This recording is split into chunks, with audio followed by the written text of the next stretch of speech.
Hello, everybody. Welcome back to episode 2 of Birdland Banter podcast. I am your host. You can follow me on Instagram at the Orioles Zone. And before us to get started, I have some notes to talk about next week. There will not be a podcast. I'll be gone. But you have the week after's podcast to look forward to and this podcast. So let's get right into some Orioles baseball. First thing I'm going to talk about is the Orioles' recent play, last night's game, a lot of other things. I have some questions I'm going to answer. So, first thing I want to talk about is, let's just go ahead and talk about last night's game. John Means was really good last night. Another awesome performance on the mound. 5 innings, give up 1 run, struck out 7 batters. Just an all-star performance by a guy who's not supposed to be an all-star pitcher. Yeah, so really good to see Means do well. And then Armstrong out of the bullpen. 3 strikeouts, 2 innings, no hits, no runs. And that's just, he's doing really well recently. Castro gave up a run, but he's looked a little bit better. Blyer stepping it up. And then Givens. Man, the bullpen, the pitching overall last night looked really well. Givens got another save, 6th save in the year. 2 strikeouts, clean inning, no hits.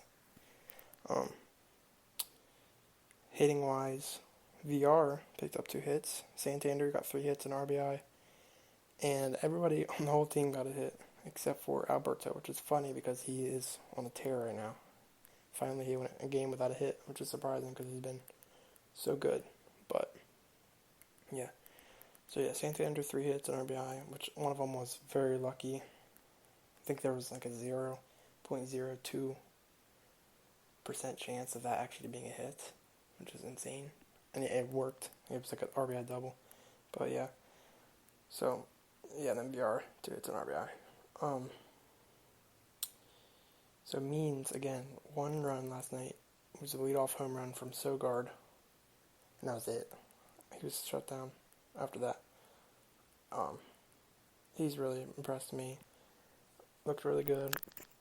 Definitely considered it. Should be highly considered for the All-Star game, if nobody else. But it's another thing I'm going to talk about today. Mancini and Means in the All-Star game votes. Another thing I kind of want to touch on is the last 5 series. Orioles, I kind of just saw series drought. The Orioles have not won a series since April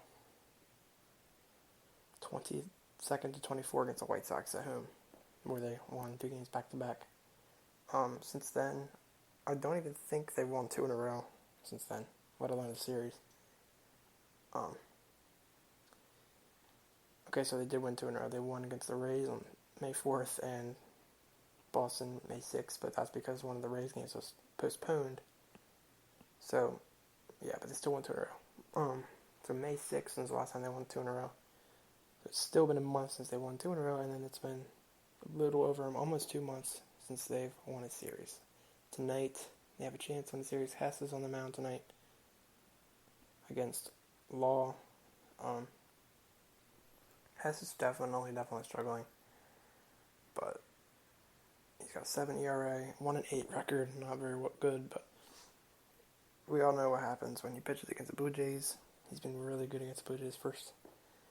I think it was the first game against the Blue Jays of the year in Toronto. Yeah.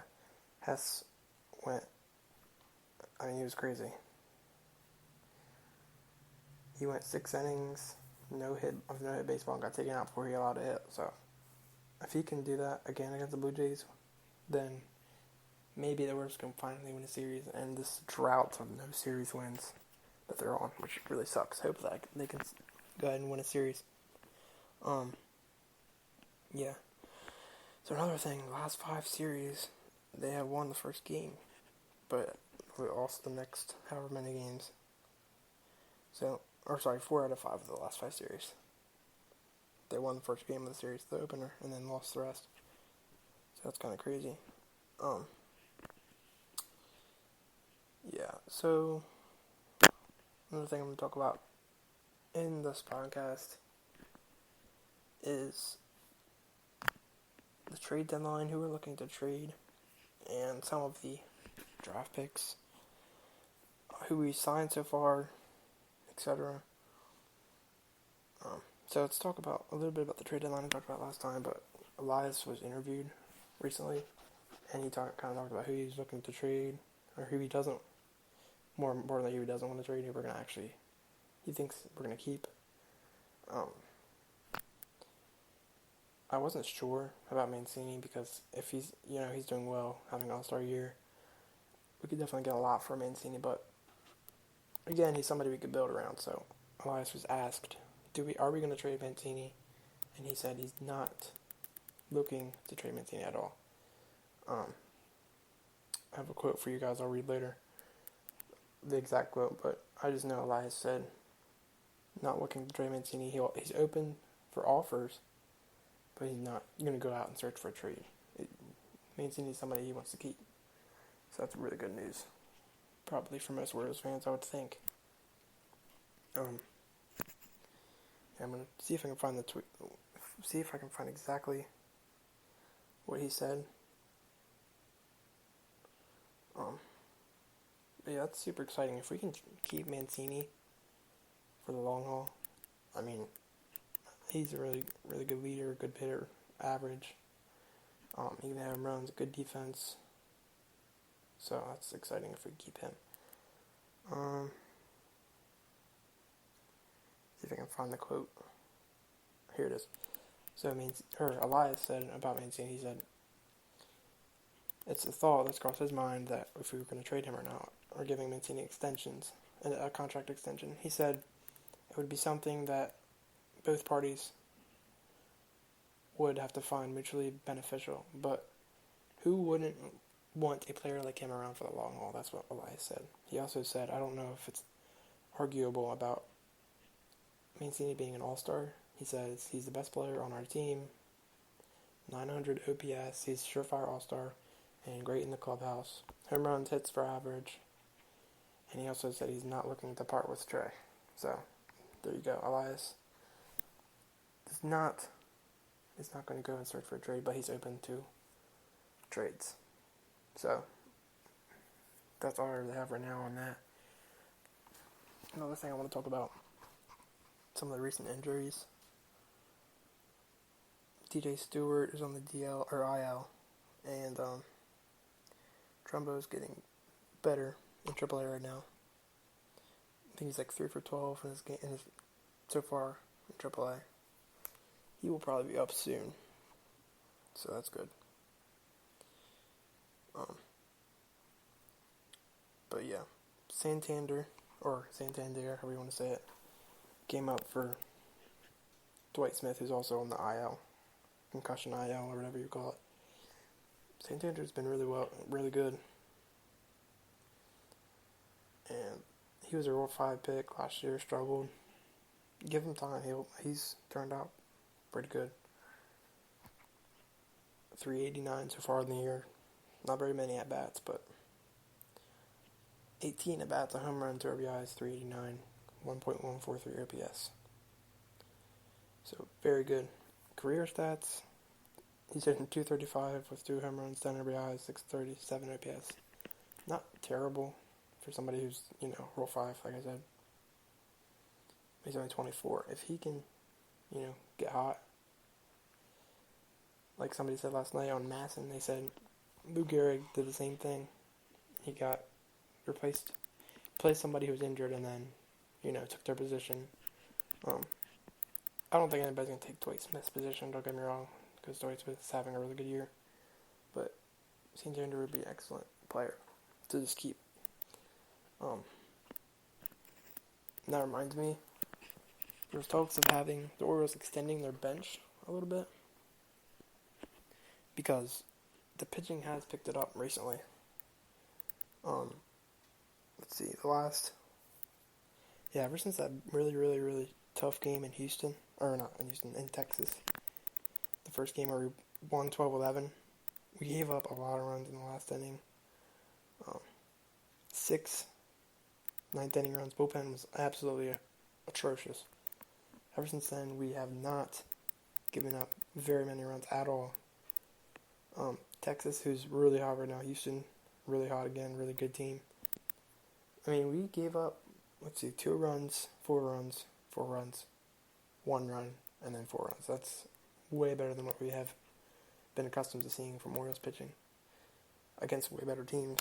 And that's why I think Brandon Hyde was saying, hey, we might extend the bench a little bit, bring in some bats, see if we can get the offense rolling for the pitching, if the pitching can keep it up.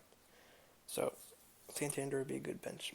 I mean, he's a good bat to be in the lineup right now. It's only batting second, but anybody to be on the bench is good for the Orioles. Yeah, so tonight's lineup: VR, shortstop, Santander left, Mancini right, Cisco is actually clean up, and Santander's batting second, so that's really good. Cisco, who's actually, has 14 at-bats so far, just got called up. And then Severino is catching, so we have Severino and Cisco both playing. So that's actually kind of interesting to see how that works out. Davis has got a day off, or Nunez is going to play first and bat fifth, and then Ruiz at third, Alberto at second, Broxton will be in center. Yeah, so I'm actually looking forward to see what the Orioles will do. They're going to extend their bench, give some guys some more innings in the minors or whatever they're going to do. Plus they have Stewart and Smith to deal with coming off the IL. Another thing I forgot to talk about: Alex Cobb, season-ending injury on his hip sometime this week, I think. Not sure when, but he's not going to come back until next year. And even that's kind of iffy because this is big surgery. Really, really, really sucks. We're looking to see if Cobb... I was really excited about Cobb. I thought he might have a bounce-back year this year. And then, if anything else, we could just trade him. Or, he'd be good for the younger pitchers. So it sucks that he's hurt and not coming back at all this year. That really sucks.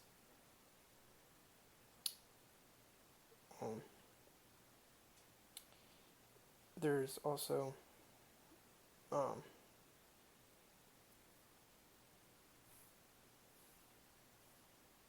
so All-Star Game. That's what I was going to talk about. The most recent polls, Mancini was 17th in All-Star Game voting.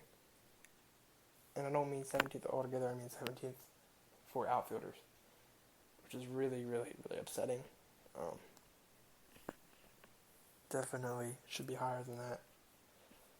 And no Orioles position players, obviously. We can't vote for pitchers.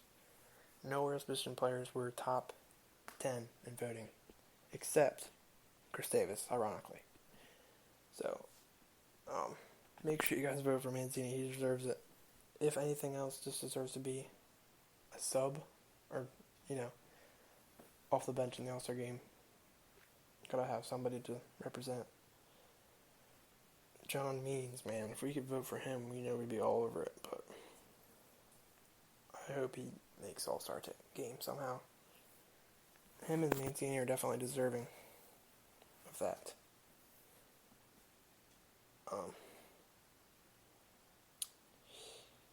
So that's something to look forward to. Who makes the All-Star Game, how the All-Star Game goes. So, another thing I kind of want to talk about is prospects. The draft picks. Who do we sign? Who we're trying to sign? Elias was asked about Adley, about Gunnar Henderson. He said probably is going to sign Adley within a few days. I don't think we have signed him yet. But he's definitely going to... Obviously, we're going to sign Adley. If we don't sign Adley, I don't know what to say. But I don't think that's ever going to happen. We're going to sign Adley, and then Gunnar Henderson, who has a college commitment to Auburn, I believe. Either way, he got picked second round, first pick of the second round. So I don't think he's going to say, let me go to college and then try to come